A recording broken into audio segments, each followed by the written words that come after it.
guys, what's up? It's me, Austin, here. Today, I'll be reacting to The American Civil War by OverSimplified Part 2. I reacted to Part 1 a few days ago. It seemed like you guys really liked it. In comparison to my other videos, it's doing above average to what my video usually does. Pretty well above average, I think. So you guys seem to have enjoyed it. So I'm here reacting to Part 2. I know I really enjoyed Part 1. I think OverSimplified does a really good idea of he does a really good at a few things, right? Number one, oversimplifying things so the average person knows what's going on. A. B. His videos are very entertaining to watch. He tells us information about the history of about whatever event he's trying to tell us about, but in an entertaining way. So that way we're not bored by whatever story he's trying to tell us. And I know for me personally, whenever I was in history class, I would just constantly get bored. I wasn't taught history in a very entertaining way. So that's why I really do like OverSimplified's videos. If you haven't already, please go show some support to OverSimplified. The link to this video is in the description below, and I highly suggest that you like this video and subscribe to him as well. Also, only a small percentage of people who watch my videos are actually subscribed. If you like my videos, please subscribe. It's free. You can always unsubscribe later if you want to. Enjoy the video. This video was made possible by Honey. Stick around to learn how you can save money when you shop online. I have Honey on my laptop. As the Union struggle to take control in the East continued, elsewhere, the war raged on. The Confederates attempted an invasion of Kentucky, hoping the state as a whole would join them, but they were pushed back. The Indian Territory saw Native American tribes ally with one side or the other in the hopes of securing rights after the war. Along the Mississippi, General Ulysses S. Grant remained one of the few Union generals scoring major victories. With his best pal, General Sherman, by his side, Grant led his armies down the Mississippi to the Confederate stronghold of Vicksburg. Yeah, and we saw early on how that was like one of Lincoln's big plans, right, in the war. Split the Confederate territory into two. Take control of the Mississippi River. That is huge. And again, the reason why I know that is because of OverSimplified. But also, I do watch this history teacher. He reacts to OverSimplified's videos whenever he uploads a new one. And so a lot of the information that I know about all these different things come from OverSimplified and that amazing history teacher. I'll actually link the history teacher I'm talking about does have a YouTube channel. I will link him down in the description below as well. Both sides knew that if Vicksburg fell, the Confederacy would be split in two, and the Confederates prepared for an intense defense of the city. But back in the East, Lincoln still wanted somebody to march south and take Richmond. Having given General McClellan the boot, he needed a new man in charge. All right, Mr. President. Option 1 is General Hooker. Bit of a nutcase, but a good general. Option General Hooker. Really? Was that actually his real name? Like 2. His qualifications are his name is Burnside, and he has freaking dope-ass sideburns. Say no more. So General Burnside was put in charge of the Army of the Potomac. Dope-ass sideburns. Lincoln hoped he finally had a general who could succeed. Burnside met General Lee at the city of Fredericksburg, where he intended to rapidly cross the river and take the city. But the Union War Department was too slow in delivering the pontoon bridges, and the two sides were forced to camp across from each other, close enough to speak. Hey, Yankee, ready to get your butt kicked? Yeah, right, Rebel. God is on our side. No way, God's on our side. Oh, you think so? Well, why don't we ask him? Hey, God, whose side are you on? Ow. Dude. Well, love thy neighbor as you love thyself. That's actually what it says in the Bible. So if you're fighting, I don't think God likes it very much. With With over 100,000 men, the Union Army finally launched their massive attack on the 11th of December. But by now, the Confederates had amassed their forces. During the battle, wave after wave of brave Union men marched headlong into a brutal Confederate onslaught. Even the Confederates couldn't believe what they were seeing, and in one moment of camaraderie, a Confederate sergeant, unable to take it, reportedly came out into the field to tend to the Union wounded. Seeing this, the Union troops held their fire. Still, Burnside and his forces were soundly defeated at Fredericksburg and forced to retreat. Lincoln's popularity and Northern morale continued to plummet, especially as the winter heading into 1863 was bad. The winter camp. Yeah, I feel like just in general, like the longer that wars go on, the especially morale, like especially the morale of the countries that are battling really hard to try to gain territory, and they lose over and over and over. You know, your morale isn't going to be that high. I mean, you don't even have to be a historian or know about history, know about that, to know that. That's just kind of logic, I guess. If you want to do something, and like even outside of history, like if you, for example, wanted to eventually be a professional basketball player, and you work your butt off every single day to try to get better, and then every single like every college team that you try for, you end up getting cut. You know, like you probably aren't going to have that high morale after that, unless you truly love the game and practice harder to and you wish to try to succeed that way. Were rife with disease. The food was less than appealing. On both sides, men began to leave. Hey, where do you think you're going? I'm deserting. I think the food would be less appealing than not exactly appealing. I'm just saying. What? Don't you love your country? Yes, I do. And I'm trying to get back to it as quick as I can. Lincoln, ever the kind and caring man he was, spent much of his time pardoning deserters' death sentences. Oh my. Here's a 17-year-old boy sentenced to be hanged. Well, I'd better suspend his sentence. Or he'll be suspended tomorrow. What? To try to keep the numbers up, both sides have introduced you can be something can be suspended, hanging. There was controversy in the North, however, since rich men could simply pay to have someone else fight on their behalf. Riots broke out in New York City, with enraged mobs furious at the idea of going to fight for slaves, an idea that many of them simply did not support. However, after so much pressure, the Union had finally begun allowing black men to enlist, and these men, knowing what they were fighting for, signed up. By the end of the war, nearly 200,000 troops, 10% of the Union Army, would be black. The valor and bravery they showed throughout, silencing critics. Okay, well that last guy was useless. Let's try this Hooker fella. General Joseph Hooker was put in charge of the Army of the Potomac. There's no way that's his real name. Like really? There's just no way that's his real name. And once again, Lincoln ordered him to move south and take Richmond. Hooker met Lee at the Battle of Chancellorsville, where Hooker had over twice the men Lee did. Lee was forced to defy all military convention and split his smaller force into two. Lee had absolutely no chance of winning, and Lee won. It was a masterpiece. Lee did suffer one significant loss during the battle, though. As his right-hand man, Stonewall Jackson, was riding back to the Confederate lines at night, the nervous Confederate troops, unable to recognize him, opened fire. You boys done goofed up. Jackson died 8 days later. As for Lincoln, he couldn't believe it. It was yet another loss, and Northern support continued to waver.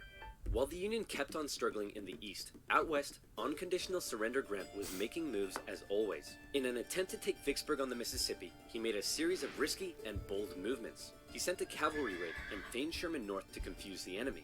Then, aided by a fleet of ironclads on the river, he raced his army south to cross the Mississippi. Aware that the terrain to the north was restrictive, instead, he strategically moved northeast, hitting Vicksburg's supply line and defending his rear from Confederate armies in Jackson. Once he reached Vicksburg, the Confederate defense became hardened, and Grant was forced to settle in for a month-long siege, during which time he got rather bored. Despite not taking the city, Lincoln loved it and encouraged Grant to hold firm. It would only be a matter of time before the Mississippi was in Union hands. Around this time, the people in the west of Virginia, who had remained loyal to the Union throughout, finally broke away to form their own state. They could have named it anything in the world, but the creative minds at the time came up with the ingenious West Virginia. Back in Washington, Lincoln once again wanted a new general to take command. Oh my goodness, why do all these 19th century generals look so bust? Look, we got Sleepy Eyes Joe here. That's Princess Leia with a mustache. E.T. phoned the doctor.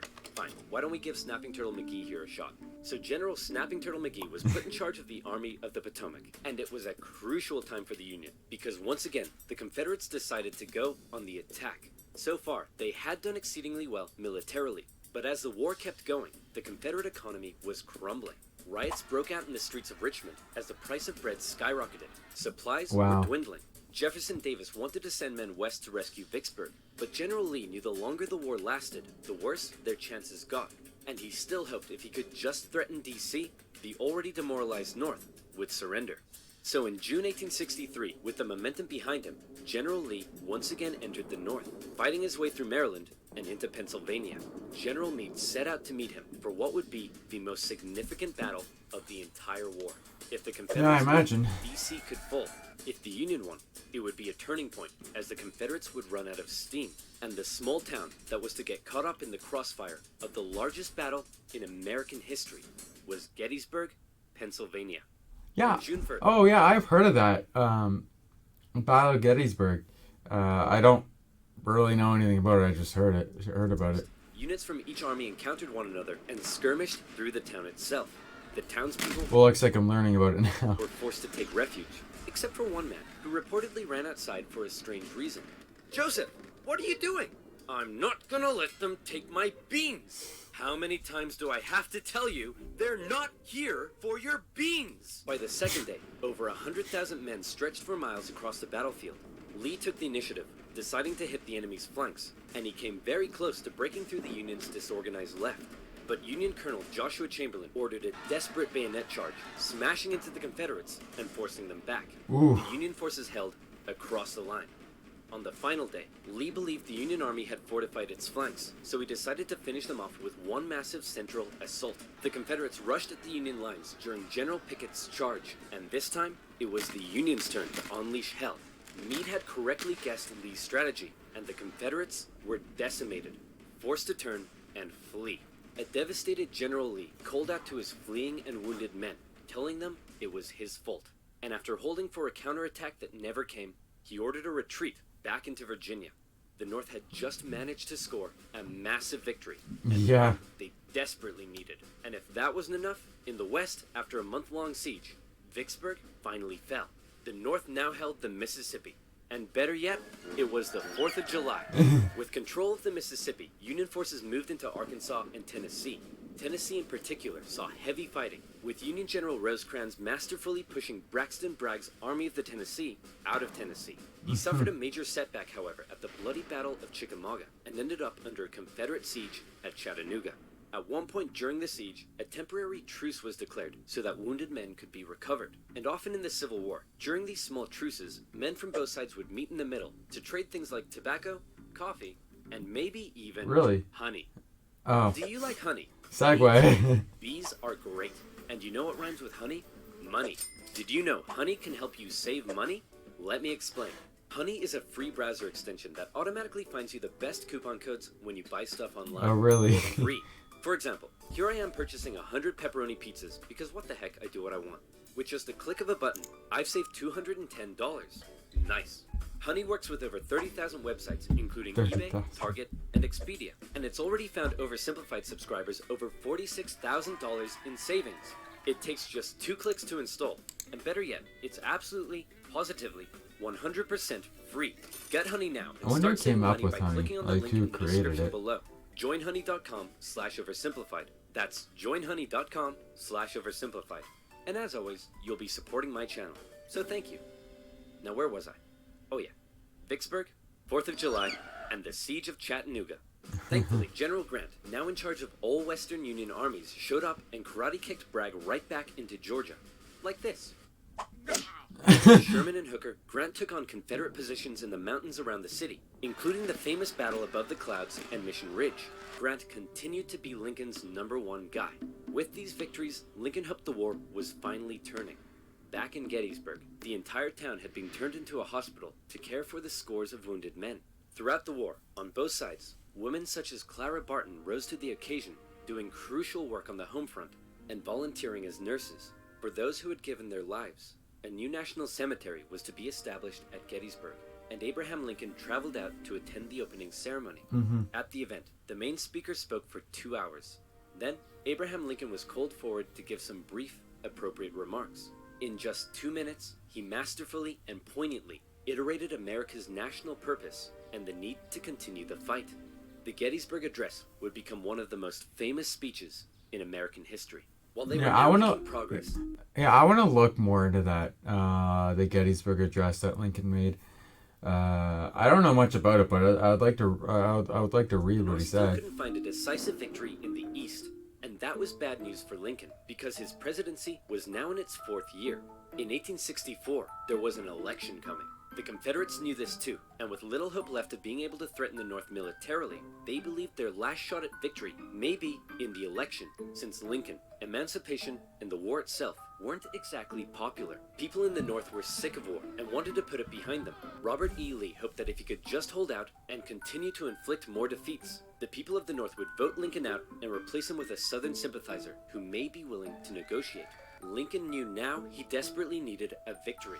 Now, I know what you're thinking, but oversimplified. If Lincoln loves General Grant so much, then why doesn't he put him in charge of the campaign in the East? Well, guess what, loyal subscriber? You've hit the nail on the head. You're bold, Grant. I'll grant you that. I'm promoting you to General-in-Chief, and I ain't taking you for granted. Now I want you to go defeat Lee. Grant me my wish. Please stop. So Grant was put in charge, and he came up with a new plan. He wanted to press the Confederates on all fronts, with General Banks to capture Mobile, Alabama, General Sherman moving south to Atlanta, and Grant joining the Army of the Potomac as they advanced through Virginia. In May 1864, that plan went into action. Sherman steadily advanced on Atlanta, facing off against the smaller Confederate army under General Joseph E. Johnston. In addition, a cruel yet highly skilled cavalry general and winner of the funniest Confederate statue award, Nathan Bedford Forrest, was also nearby, doing his best to threaten Sherman's advance. But in a series of battles, Sherman dominated and pushed Johnson back to the city. But he was held just outside of Atlanta itself and was forced to lay siege. Meanwhile, the main show was happening to the east in Virginia. The Union's top general was finally about to face off against the Confederacies. Lincoln hoped Grant would bring something new to the Eastern Theater, and bring something new he did. As Grant began moving south, Lee still regularly outmaneuvered him and inflicted heavy casualties, hoping to demoralize the North as much as he could. But here's what set Grant apart from others. He knew Lee was running out of men, and that the North by comparison had plenty. Grant would throw his forces at Lee, and even when Lee repelled them, Grant, rather than pulling back, would give the order to keep moving forward and flank Lee. Again and again. In under 6 weeks, 80,000 men would be killed, wounded, or missing. In D.C., Grant was criticized for being a butcher. At the Battle of the Wilderness, the Union casualties were so heavy that Grant reportedly began to weep. But still, Grant could replace his losses. Lee couldn't, and he was being pushed all the way back to Richmond. Lee knew once he got there, he'd be under siege. Then, it would only be a matter of time. Close to Richmond, Grant again suffered horrific casualties in a miscalculated assault at Cold Harbor. Then, trying to be a tricksy trickster, instead of moving on Richmond directly, Grant moved towards Petersburg to flank the Confederate capital and cut its supply line. But, just like Sherman, Grant was halted outside of the city, and he too was forced to settle in for a siege. 2 identical sieges would not be good enough for Lincoln's re-election. The people of the North saw the casualties Grant had been taking, and they weren't happy. To make matters worse, Lee had sent Jubal Early north to threaten D.C., with the hope of forcing Grant to withdraw troops from Richmond. Early was repelled on the outskirts of the city, with President Lincoln even attending as an observer, but the North had been given a fright. So with the war currently in a stalemate, who was to be Lincoln's opponent in the critical 1864 election? Who would the Democrats... Sponsored by Uncle Joe's Snake Oil. My gosh. choose? Guess what, baby? I'm back. That's right. General George B. McClellan would run for president against Abraham Lincoln. My fellow countrymen, if you elect me, I, the great General George McClellan, will fearlessly and valiantly win the war. Unlike this douchebag, many Democrats, however, including McClellan's running mate, wanted to end the war, so it's possible McClellan may have ended up fearlessly and valiantly making peace with the Confederates, which is exactly what they were hoping for. With the war in a stalemate, and Lincoln still not popular, it looked like McClellan would win, and the Confederacy may have a chance at surviving after all.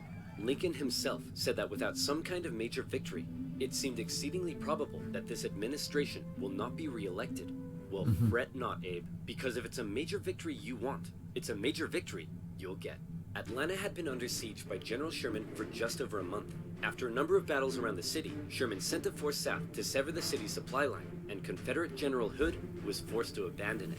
Atlanta, one of the Confederacy's most important cities, had fallen into Union hands. For many, it was clear that the Confederacy's defeat was now inevitable, and the war would soon be over. When the final results came in, Lincoln had won with an electoral college landslide. Wow. With the troops in particular voting over... Wow.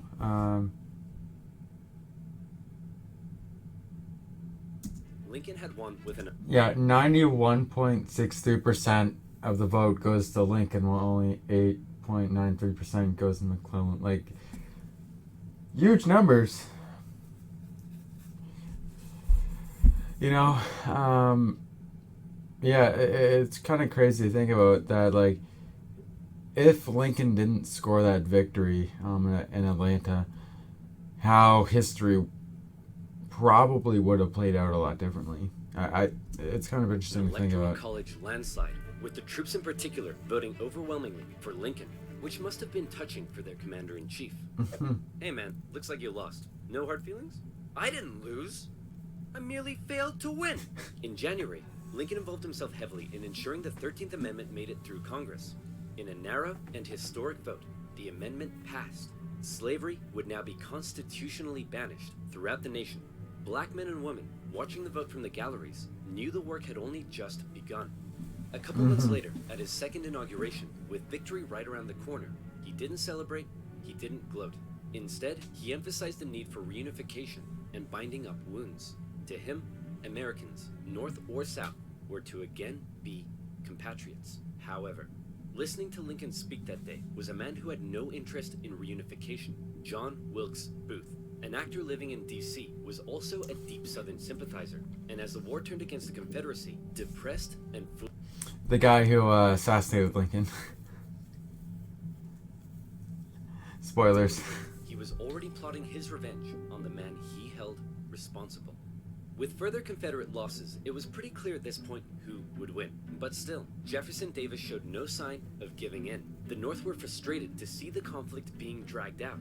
Why waste more lives? In Atlanta, General Sherman believed he had the key to forcing the Confederacy's hand. He had an unusually modern concept, that an army could only survive with the support of the people. Strike at the people, and the army collapses. Sherman decided to do something unprecedented. He would remove his 62,000 men from their supply line and march through the heartland of the Confederacy, where they would live off the land. There, they would wreak havoc. As they marched, they tore up railroads, burned farms, and destroyed communication lines. They also liberated thousands of slaves. The damage done was estimated at $1.4 billion. Wow. The tactics were cruel, That's but to Sherman, expensive. it was better than losing yet more men in battle. In December, he reached Savannah, Georgia, but he wasn't done yet.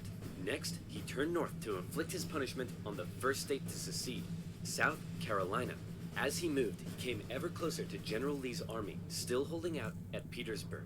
The siege of Petersburg had lasted for 292 days. 60,000 of Lee's men had deserted. Numerous Union attempts to break through had failed, but when the breakthrough finally came, it came quick. On April 2nd, a Union assault finally pushed the Confederates from their defenses. Hey man, there's no need to evacuate, right? You'll rescue us like last time, right? Sorry, can't hear you. Lee narrowly escaped the city, hoping he'd be able to meet up with General Johnson and continue the fight. Grant chased him down. Richmond was evacuated, and Jefferson Davis went on the run. As they left, the Confederates set fire to military buildings, but the flames burned out of control, and as the Union troops arrived, they became firefighters. A couple of days later, Abraham Lincoln visited the war-torn city. Grant caught up to Lee at Appomattox Courthouse, where he trapped his forces. It was here, on April 9th, 1865, that Lee saw no point in continuing. Sir? Listen, bub. I drank a bit too much last night, and now I'm hanging like a fruit bat on a hot day. So whatever you have to say, I don't want to hear it. General Lee says he wants to surrender. Hot diggity dog! Grant and Lee met in the home of a nearby farm family, Hot diggity owned by a man dog. who had tried his best to escape the Civil War years earlier. Wilmer McLean. All right, can we all just hurry up and get this over with? Martha, not now! I'm cleaning! Do you want us to get rats? Grant and Lee, after years of war, now spoke respectfully to one another. When Lee left, his face filled with emotion, Grant's men began to cheer, but Grant ordered them to stop. He knew that now was the time for reconciliation. Just over 2 weeks later, General Johnson would surrender to Sherman, ending the war for 89,000 Confederate soldiers in the largest surrender of the war. Not every Confederate state had surrendered, but the war was as good as over. Across the North, church bells rang out and celebrations erupted. In Washington, Lincoln gave a speech from the White House to a jubilant crowd, in which, among various things, he expressed his support for black voting rights. Lincoln had seen the nation through its deepest crisis. The presidency had visibly aged him. He had lost over 20 pounds. He said sometimes, "I think I am the tiredest man on earth." I'm not sure tiredest is a word, but geez, the man's exhausted. Most tired. Cut him some slack. On a carriage ride with Mary, Lincoln clearly was looking forward to being a president in a time of peace. He was apparently very cheerful, surprising his wife, and he told her that between the war and the loss of their son, they'd both been very miserable. Now, it was time to be happy. On the evening of April 14th, Lincoln attended a play with his wife and some friends at Ford's Theater. It was a comedy, and the president appeared to be enjoying it very much. In a nearby bar, John Wilkes Booth swallowed 2 glasses of brandy. He slipped quietly into the president's booth and awaited for the audience's laughter to rise. The president was shot in the back of the head. Booth fled the city. Soldiers carried Lincoln to a boarding house across the street. There, doctors declared there was nothing they could do. Surrounded by his heartbroken wife, son, and members of cabinet, at 7:22 the next morning, President Lincoln passed away. Never before had a president been murdered. A shocked nation mourned as a 12-day funeral procession carried Lincoln back to his home in Springfield, Illinois. On April 26th, Union cavalry found John Wilkes Booth in a barn in Virginia, where he was shot. Not long after, Confederate President Jefferson Davis was also tracked down and arrested. Imprisoned for 2 years, he was eventually released. The North didn't want to put him on trial, for fear the jury may rule that Southern secession had in fact been legal. To ensure reconciliation, other Confederate generals and politicians were allowed to re-enter life in the now restored Union. Scattered fighting continued into May, when the last Confederate forces in Texas disintegrated. The Southern states came under Northern military occupation to prevent any further rebellion, and a very difficult era of Reconstruction began. Over 3 million Americans had fought, brother against brother. The Civil War remains the bloodiest conflict in U.S. history. Yeah, so on the Union side, 365,000 around killed. On the Confederate side, around 290,000. Like, this is a lot of people that died from this war, and it sucks, you know, and it honestly really sucks that that's the way that Abraham Lincoln passed away. I really like the way that whenever I think about the way that I want people to die, it's always of natural causes, right? I don't want anybody to suffer and die. If it was up to me, everybody would die of natural causes. Like they wouldn't die because of cancer. They wouldn't die because of all these horrible diseases that people can get infected with. And mentioning disease, like 2/3 approximately is just from disease, which is absolutely insane. 50,000 civilians killed and 80,000 plus slaves killed. That's insane. like these are numbers that like nobody wants to see in a war. You know, obviously the world wars were way, way, way, way more deadly than this, but it sucks. You know, like the aftermath of any war just sucks. You know, like the amount of people that died, the amount of people that fought for your cause. You know, it just sucks in general, man. The Union Like, had been preserved. You could say the real winners were those who were to never again be slaves. Further amendments passed by Congress gave black individuals the right to citizenship and to vote. Significant progress had been made. However, entering into the 20th century, it was clear the fight for equality would continue. there's still some fight for equality to this day. You know, some people, you know, the whole Black Lives Matter thing, right? Some people are like, oh, you know, well, all lives matter. Well, yes, but that's essentially you saying that Black lives also matter, right? And, you know, George Floyd, nobody can tell me anything that would convince me that he wasn't murdered.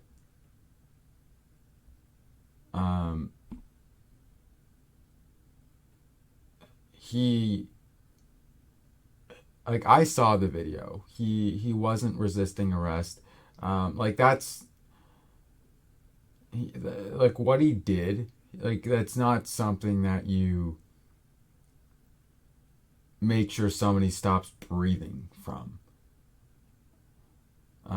And the video is like, I can't breathe. I can't breathe. You know, like their knees on his back and neck, stopping him from breathing. You know, that whole thing created an uprising. Like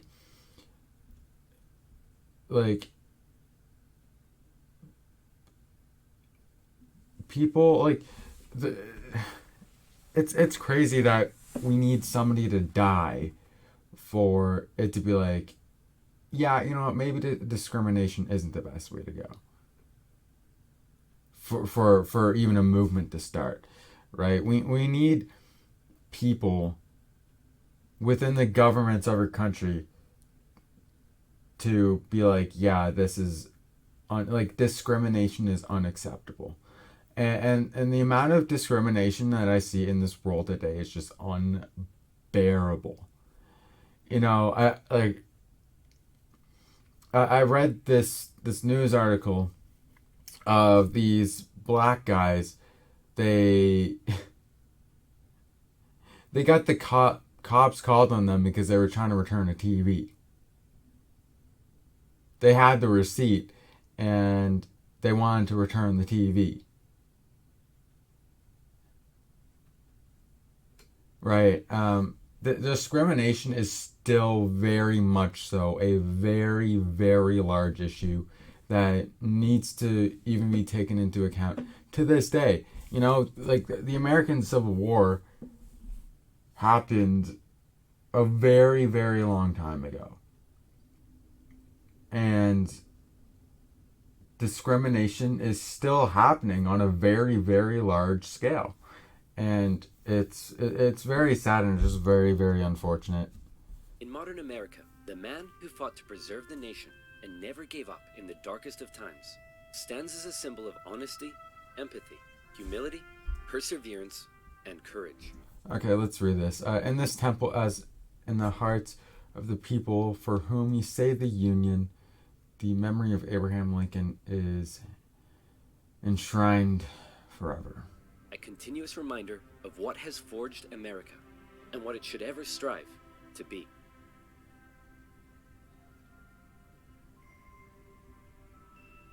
Mm-hmm.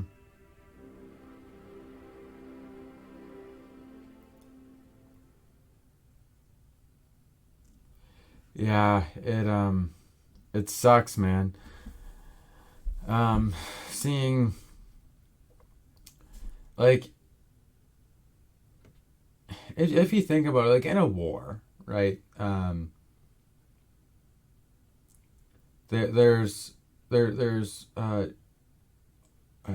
the wars that I'm thinking about. There's a winner and a loser, and as I see it, it doesn't really matter what side you're on. Like I don't think there's like a real true winner in a war. Like yes, the so-called winner of the war may have gained territory or defeated their enemy, but they had to sacrifice so many men just to do that. Um, and that's why things like the United Nations and the European Union exist, right? Where like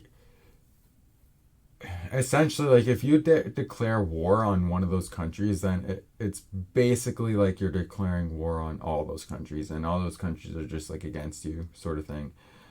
Um, like war, like in my opinion, a lot of I really wish a lot of those big wars never happened. I wish those issues would have been resolved more diplomatically, but it is what it is, right? Those things happen, and you live and you learn. Um, but yeah, it really does suck in a war, and I keep bringing it up with the discrimination that is still in this world today is it is unbearable. And like I'm just the type of person to just call it out when I see it, right? Um, like I'm never in the mood to just listen to somebody yapping about how um, uh, oh, like this is America. Why don't you speak English instead of your native language? Or stuff like, um, oh, like I'm sorry, but we don't accept people of color here. Like I, I will most likely, well, I will be one of the first people to call you out on that if you do make a racist or discriminatory remark. But yeah, anyway, that's the conclusion on the American Civil War videos by Oversimplified. If you have liked it, please like the video and consider subscribing as well with post notifications on, so that way you don't miss out on any of my future uploads. And I will see you guys in the next video. See you later, guys.